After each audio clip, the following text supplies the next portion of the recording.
Hello, everyone, and welcome to part 2 of our series on recognizing impermanence. So tonight we'll start with some chanting. We'll be chanting the Ratana Sutta like we've been for the past couple of months. And then afterwards, Bhante Suddhaso will share some words of Dhamma on the topic, and then there will be time for Q&A. So if at any time you have questions, feel free to type them into the live chat. And Bhante will address them at the end of his talk. And then, we can begin with Bhante Suddhaso. So we'll start with the chanting. Namo tassa bhagavato arahato samma sambuddhassa. Namo tassa bhagavato arahato samma sambuddhassa. Namo tassa bhagavato arahato samma sambuddhassa. Yani bhutani samagatani bummani vayani vantaleke sabbe bhuta sumana bhavantu atopi sakata sunantu pasitam tasmahi bhutani sameta sabbe metam karota manusiya pataya devacharato chaharanti baling tasmahi nerakata apamata Yang kinchi vitam hitavahuram vasage suvayam ratanam panitam Nano samangati tathagatena idampi buddhe ratanam panitam Etena sachena suvati hotu Kayam viragang amatang panitam yadanchaga sakyamuni samahito Natena dhammena samati kinchi edampi dhamme ratanam panitam Etena sachena suvati hotu Yang buddha seto parivandai suching samadhimanantarikan yamahu Samadhina tena samoda vijjati dampi dhamme ratanam panitam Etena sachena suvati hotu Ye pungala tasatam pasata chatari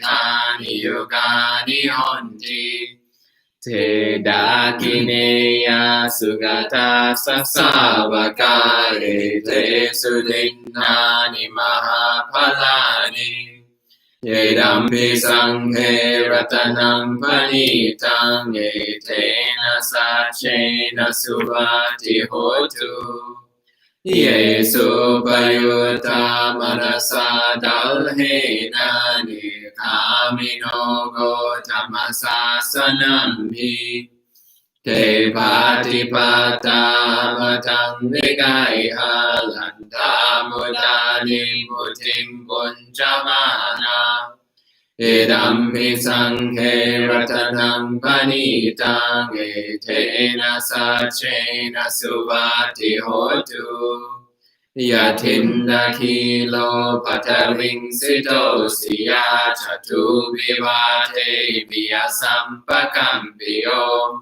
Tatu pamang sapurisang vadami yo ariya sachani aricha pasati Yedampi sanghe ratanam panitam Etena sachena suvati hotu Ye ariya sachani vibhavayanti Gambhira panyena sudesitani ขินชาปิเตหนติบุสาปมาตานาเทปวังอาธรรมังอาดิยันติเอดัมปิสังเฆรัตนังปณิตังเอเทนะสัจเจนะสุวัติโหตุสหาวาสนาสนสัมปดายาทายาสุธรรมาจหิตาภวันติสักขา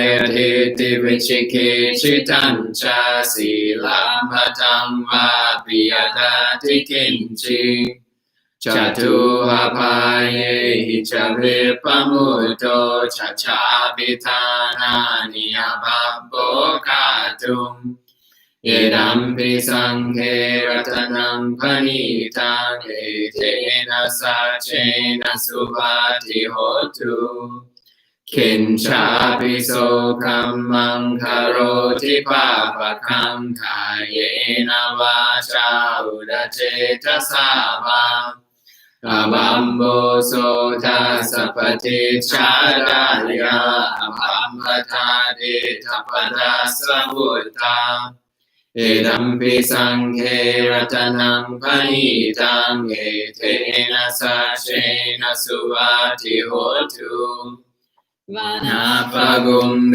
ยทาปุสิตาเกกิมมานามาเสปัตตมัสมิงกิมเหทัตถุปะมังคัมมวรังกเดสัยนิพพานากามิงปรมังหิตายาเอดัมปิบุญเตรัตนังปณิตังเอเทนะสัจเจนะสุวัติโหตุวโรวรัญญูวรโดวราหโรอนุตตโรธัมมวรังกเดสัยเอดัมปิบุญเตรัตนังปณิตังเอเทนะสัจเจนะสุวัติโหตุขีนังปุรานังนวัมนาติสัมภวังนิรัตจิตายติเขภวัสมิงเทขีนาบิ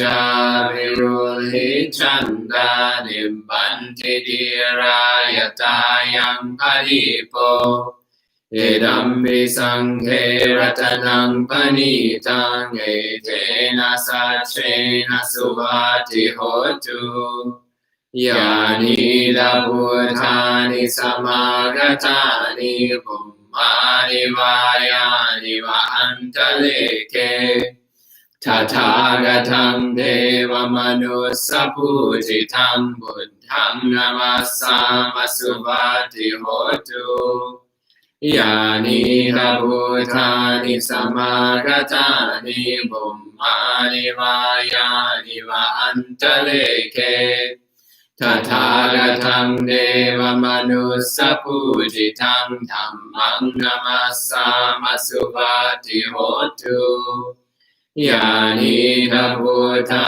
นิสมากตานิภุมมานิวายานิวะอันตะเลเกทัทธากตังเทวมนุสสปุจิตังสังฆังนามัสสามสุวัติโหตุเอเทนะสัจจวัญเจนะลูกาวุปสัมเมนตุเตเอเทนะสัจจวัญเจนะบยาวุปสัมเมนตุเตเอเทนะสัจจวัญเจนะโรกาวุปสัมเมนตุเต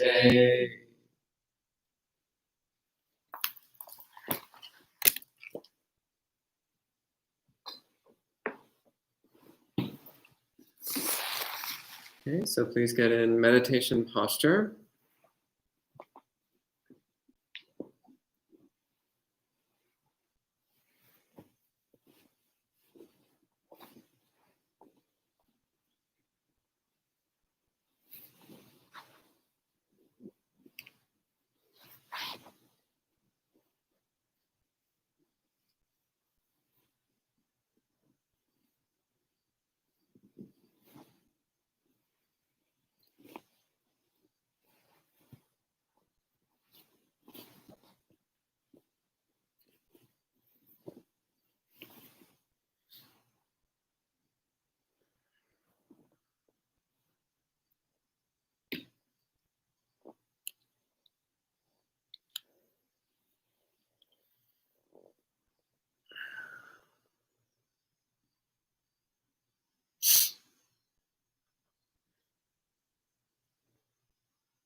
Once your body is settled into position,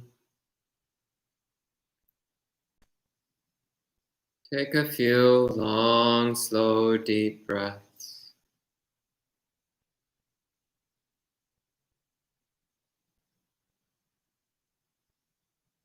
With each exhalation, allowing the body to relax.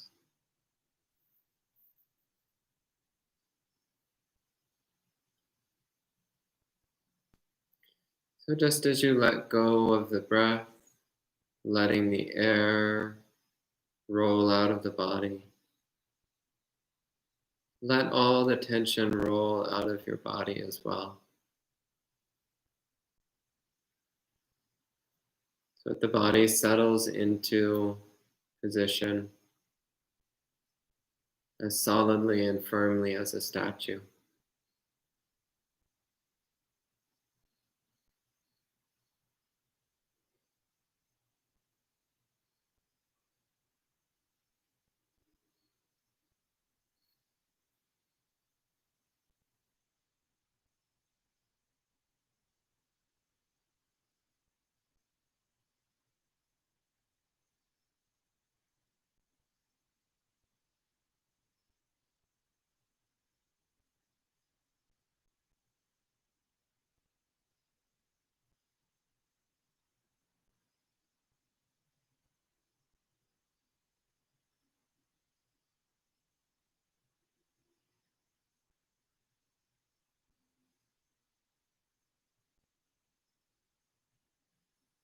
And settling the mind in complete, undirected awareness.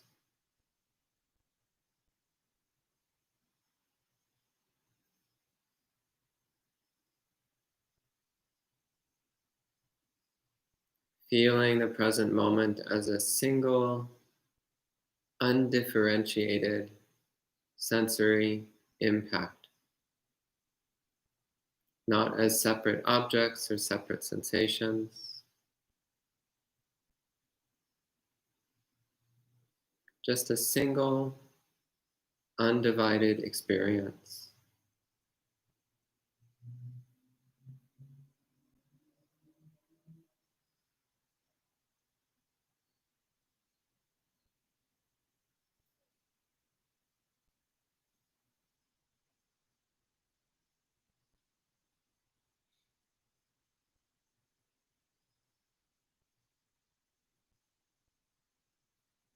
And recognize that every sensation within that field of awareness is constantly changing.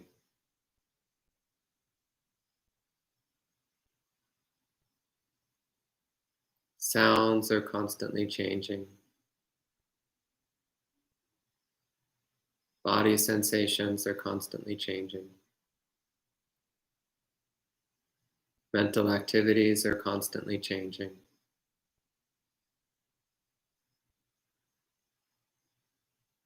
Every single thing within the domain of awareness is constantly changing.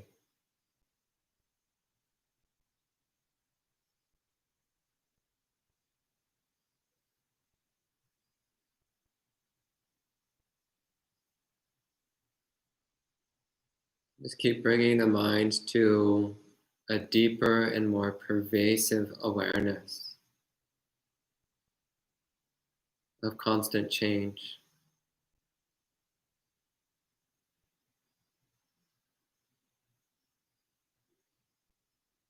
Letting go of the illusion of solidity, the illusion of persistence. Just directly recognizing the constant change in the entire sensory domain.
Anytime you realize your mind has wandered, you've forgotten to recognize impermanence, just recognize that that also is a demonstration of impermanence.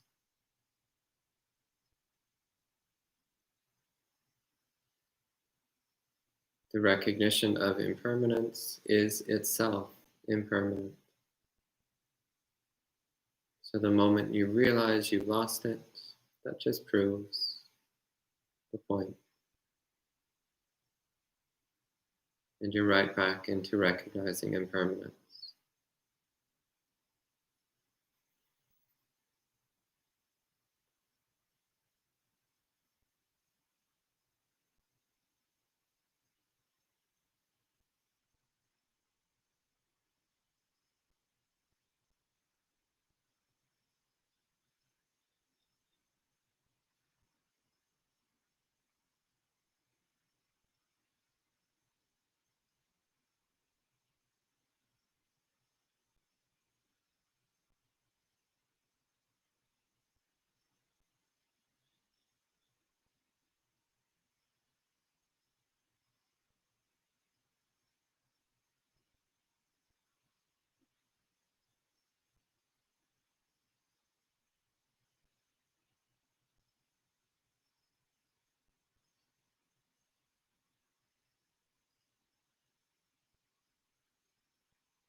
Moment after moment, sensations flow effortlessly through the mind, like water rushing through a stream.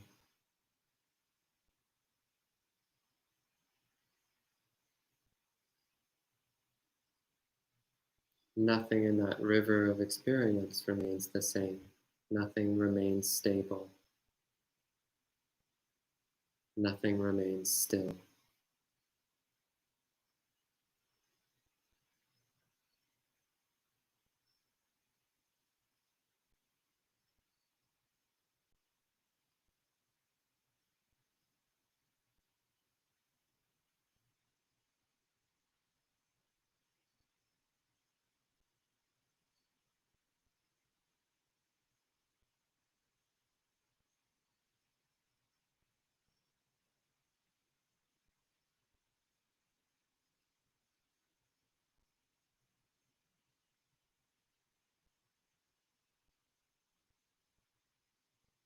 And in that flowing river, there is nowhere the mind can stand.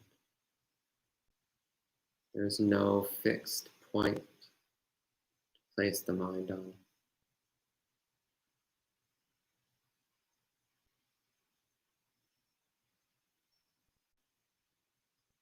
Let go of standpoints. Watch as each moment melts away without trace. Moment after moment melting away in the ceaseless flow of impermanence.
So thank you, Bhante, for guiding us in meditation.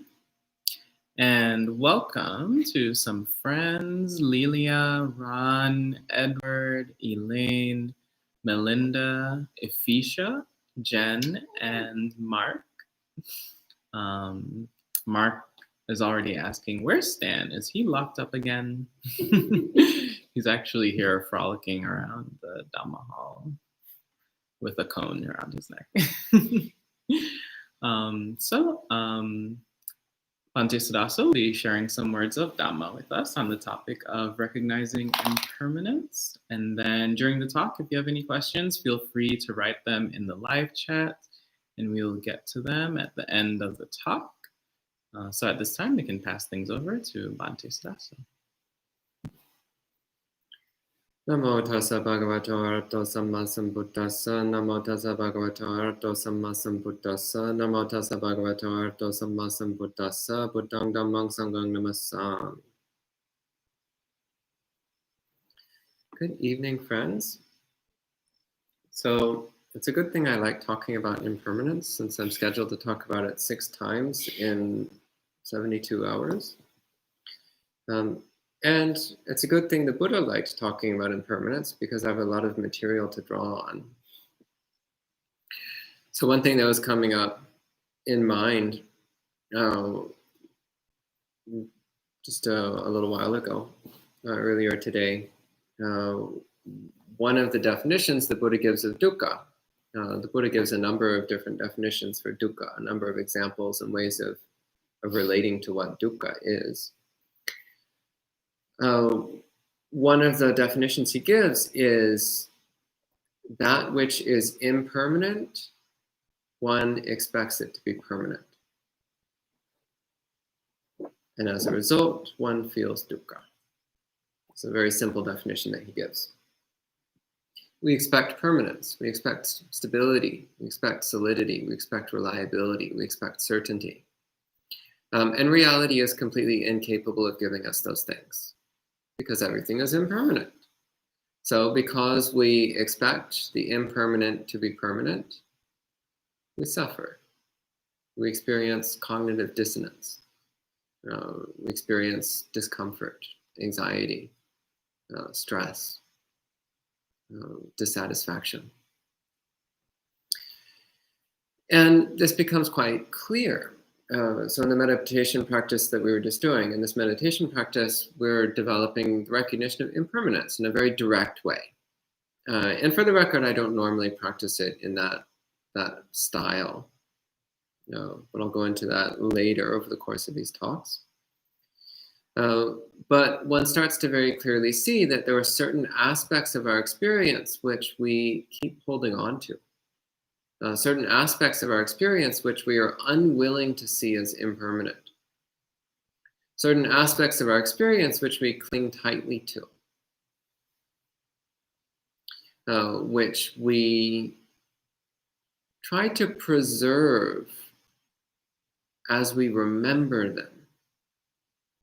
So this is one of the oddities that comes when we start to look closely at the grasping mind, the clinging mind. So we have an experience, and we decide that we don't want it to end. So then we have a memory of an experience that we want to continue experiencing. But the experience has already ended, because the experience itself was momentary, incredibly fleeting, the briefest snapshot in time. So it's already gone. Whatever it is we think we're holding on to, it's already gone. What we have instead is a memory of an experience that we recently had. And that is what we're actually holding on to. But we're holding so tightly to that memory and to our craving for that memory to be real that we project it into our experience. We project it into our experience of reality.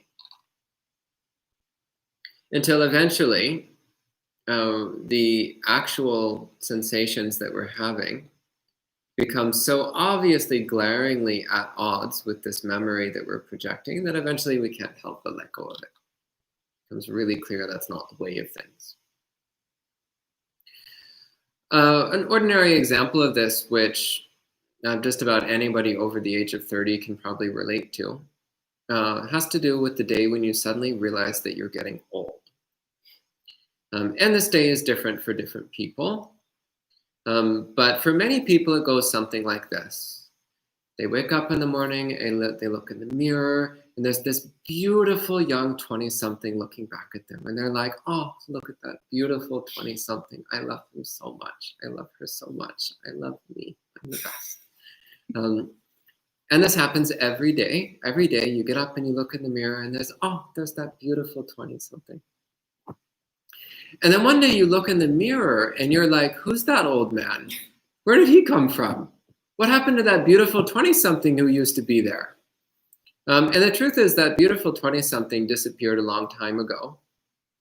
And what you've been preserving is a memory of what you think you look like. You've been preserving a memory and projecting that memory into your experience. Does this sound familiar to anyone? Anybody had this experience? You're not old enough yet.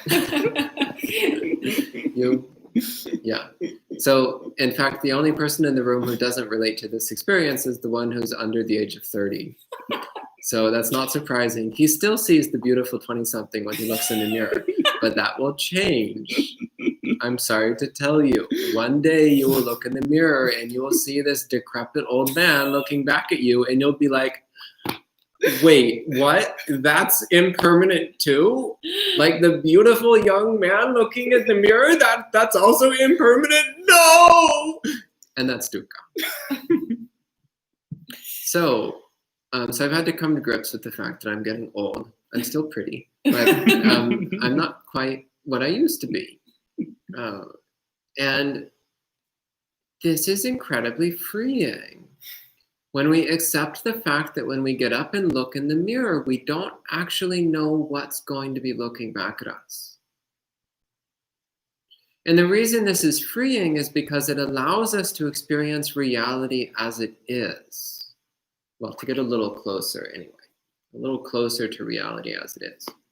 It allows us to face the actual experience of each moment. And when we face the actual experience of each moment, then we can respond appropriately.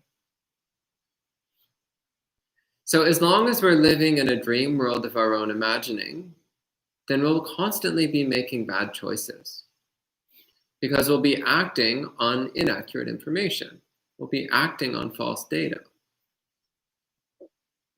There's a saying in the computer world, at least there was 15 years ago when I was still involved in the computer world. I don't know if they still say this. But we used to say GIGO, which is short for garbage in, garbage out. And what this is pointing to is that no matter how good a computer is, if you give it garbage data, garbage in, then you will get garbage output, garbage out. So you can have the absolute best computer in the world, but if you give it bad information, it will produce bad results. So it's the same with our mind. If we're making choices based on bad information, then we're going to get bad results. It's really hard to get around that. So confronting the reality of each moment on its own terms allows us to actually make wise decisions. It allows us to make decisions that are based upon reality. So this brings up another important aspect of the suttas. So there's a number of suttas where the Buddha talks about bad karma. He talks about what actions lead to harmful results. So that's what we call bad karma. Bad karma is an action which produces a harmful result. And a lot of it's stuff that's pretty easy to relate to. Killing is bad karma. Stealing is bad karma.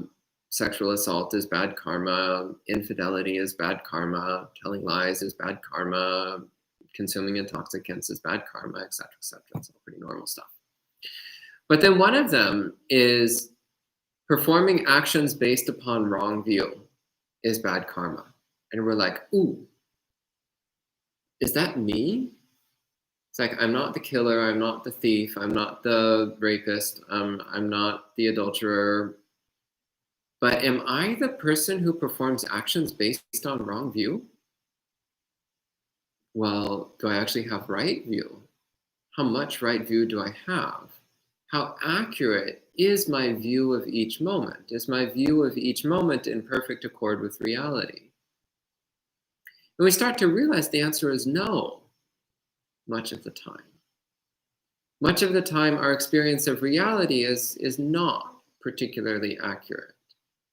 It's distorted by our misperceptions, our misconceptions of reality. And it's distorted by the false ideas we have about reality. And one of those is, of course, the idea of permanence, the idea of stability, the idea that things persist from moment to moment.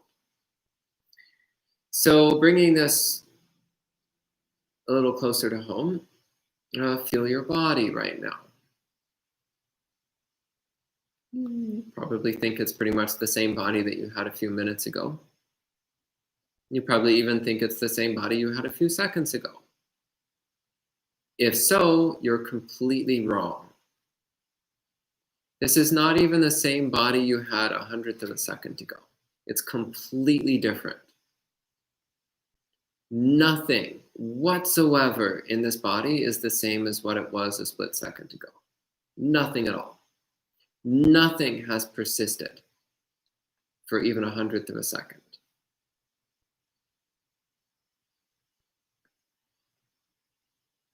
And yet, our experience is of a persistent, stable, ongoing body.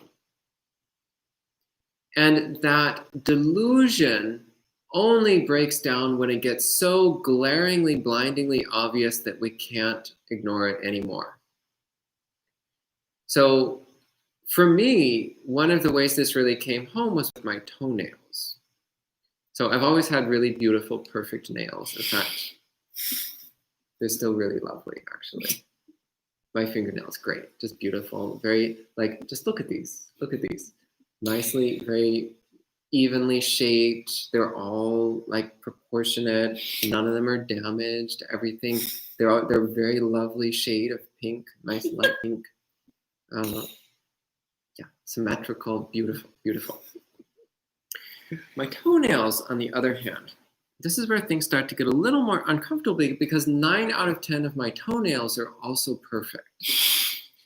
The problem is I remember a time when 10 out of 10 were perfect. I remember a time when I had a perfect set of 20 out of 20 nails, all absolutely beautiful, proportionate, lovely to gaze upon. And in fact, I'd find myself just gazing lovingly at my own nails. It's like, wow. I don't even need a pedicure or a manicure. They're just like naturally beautiful. But then there was a time when I was a teenager and I dropped a brick on my foot and it split one of my toenails in half. Painful, bloody, usual thing. But the experience itself wasn't the big deal. The big deal was that my toenail did not heal properly. It did not heal back into that perfect, beautiful shape it once had. So I still, every now and then, I'm going to do it right now just to remind myself of dukkha. I look at my toenail and I'm just like, oh, it's not perfect anymore. I remember I used to have perfect toenails and I don't anymore. I am scarred. I am flawed.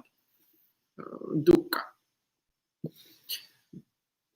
What's the problem here? The problem is not that one of my toenails is imperfect, so admittedly that's a terrible disaster.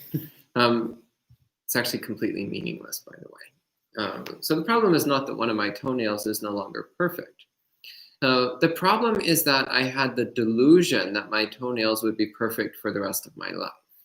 I had the delusion that beautiful toenails was permanent.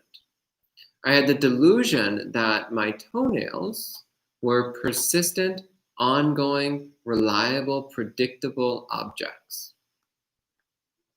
So when reality clearly, sharply showed me the absurdity of that, it took a while for my mind to adjust to the fact that the body is not actually going to demonstrate permanence. It's not going to demonstrate stability. In fact, it's going to demonstrate the opposite. So another way this shows is, of course, with the aging process.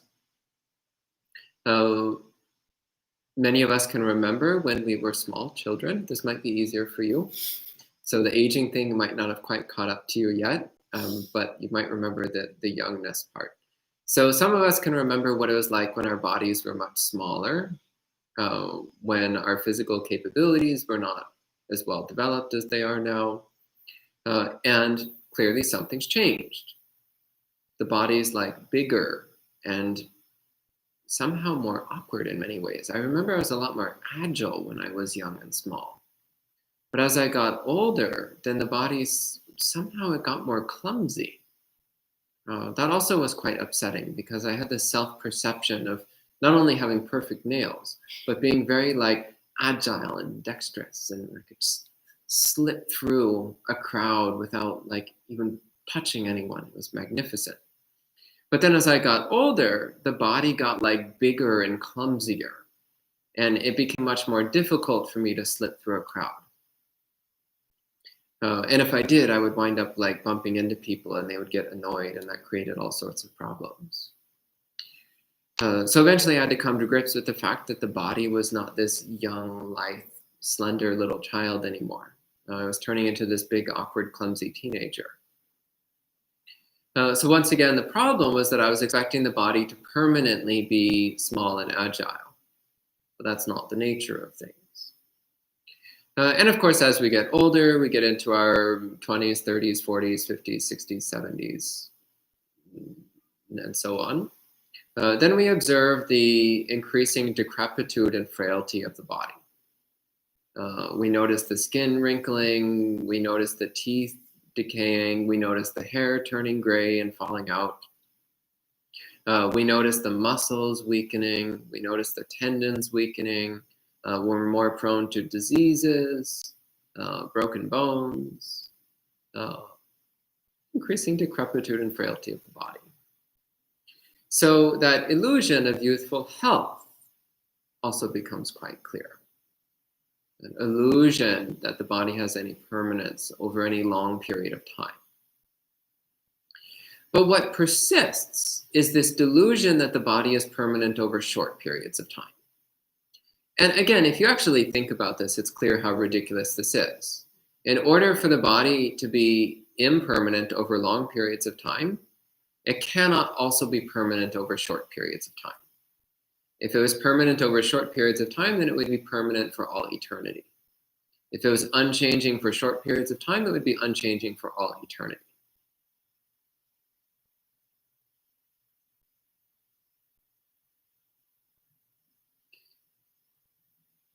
So, with a little bit of logical thought, we can come to the realization that the body is in fact changing every single instant. But that doesn't change our deep-set belief in the persistence of the body, our deep-set belief in the ongoing existence of a relatively stable body. And this is why it's necessary to develop the meditation practice of the recognition of impermanence. Because when we closely look at each moment, then what we see is, in fact, a physical experience manifests and immediately dissolves. And the next moment, a different physical experience manifests and immediately dissolves. Repeat, repeat, repeat. This is your life.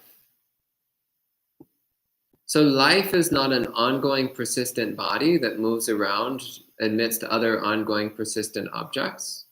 That's not reality. That's not your life. Reality, such as this, is each moment a set of sensations appear and immediately disappear. That's reality. Actually, that's not quite accurate even now, but this is getting closer to reality. It's getting closer to the way things are. In actuality, the appearing and disappearing is simultaneous. We talk about it as though it's sequential, but that's not accurate. It's simultaneous. And this is where things start to get really fun, but I'm going to save that for tomorrow or the next day because can't advance things too quickly or else people get confused. So we start with the basics, which is recognizing that every moment the body and mind appear and immediately disappear. And every moment it's a new body-mind that appears and disappears.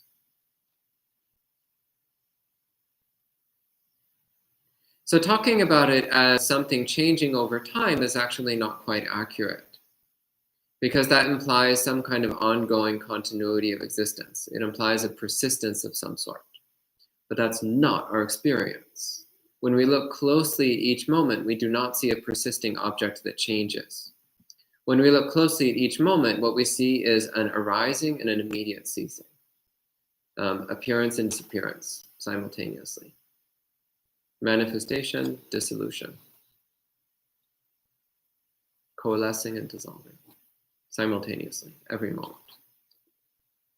And at every moment, it's completely new.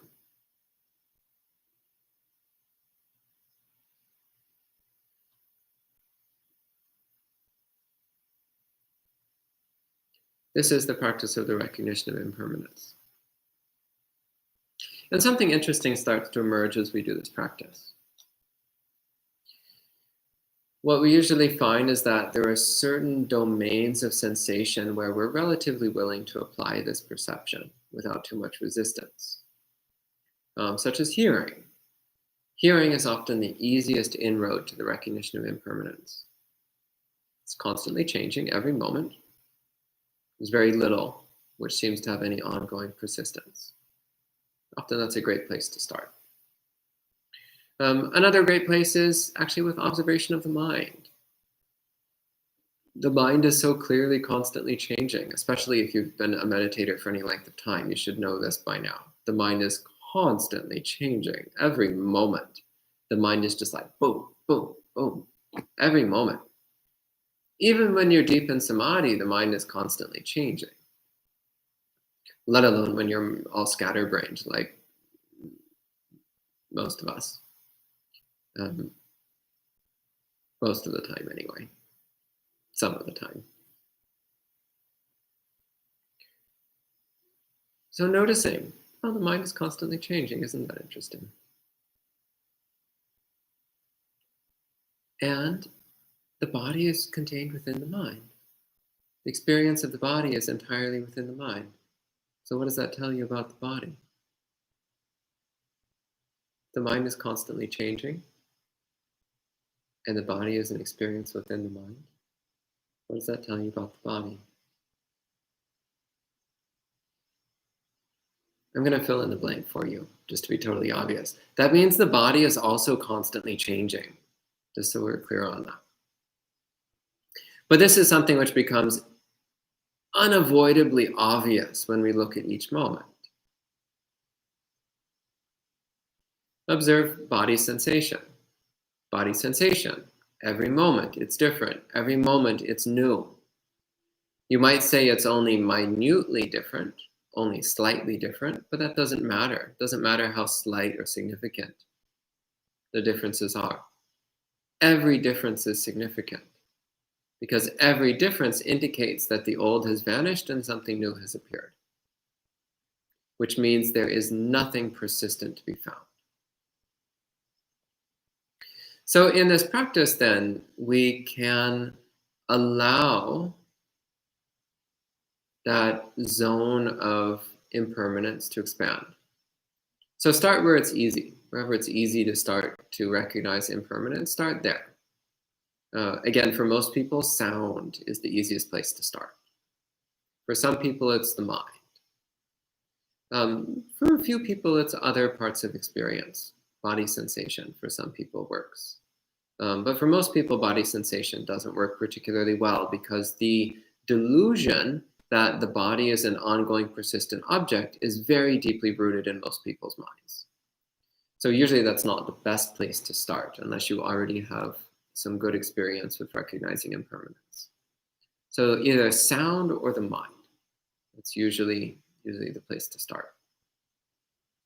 And as you start to get a solid experience of impermanence, then you allow that to start to infiltrate the other parts of your experience.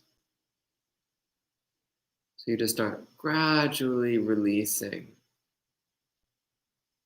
the illusion of permanence, the illusion of continuity, the illusion of persistence, the illusion of stability.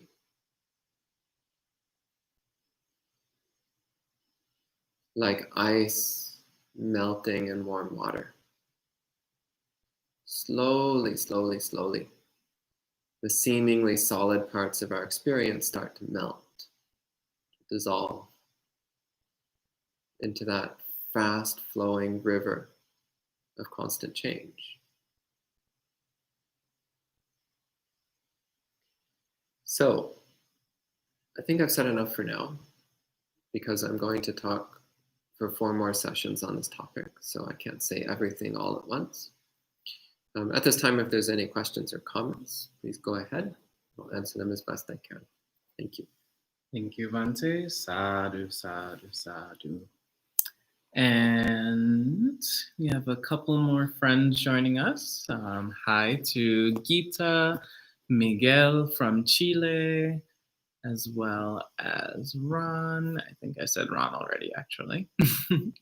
So there's a couple questions so far. And for anybody else, feel free to type in your questions at any time. Gita says, thank you, Bhante Suddhaso, for this Dhamma teaching. Bhante, when you see impermanence, doesn't your mind also naturally turn away, nibbida? No expectations and no attachments, since everything begins with the mind and ends with the mind? Yeah. Disenchantment, nibbida, is a natural result of anicca sanya. That's correct. Yeah. You stop trying to hold on to things when you realize it's impossible to hold on to things. So nibbida is a natural consequence of developing the recognition of impermanence. Yeah. That was actually the last question. It seemed like multiple questions. That was from a easy. distance.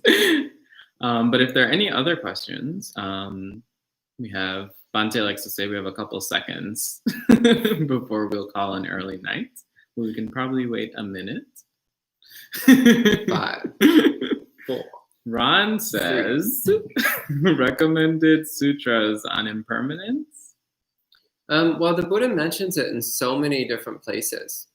And I don't off the top of my head, I can't off the top of my head think of a sutta which is specifically and only on the topic of impermanence. But there are countless suttas where the Buddha talks about it. So just start reading the suttas cover to cover, and you'll see the Buddha talks about impermanence all over the place. Okay. Great, thank you. So one of my standard pieces of advice, and I give this to basically everybody who's sincere about Buddhist practice, read the suttas cover to cover, all of them.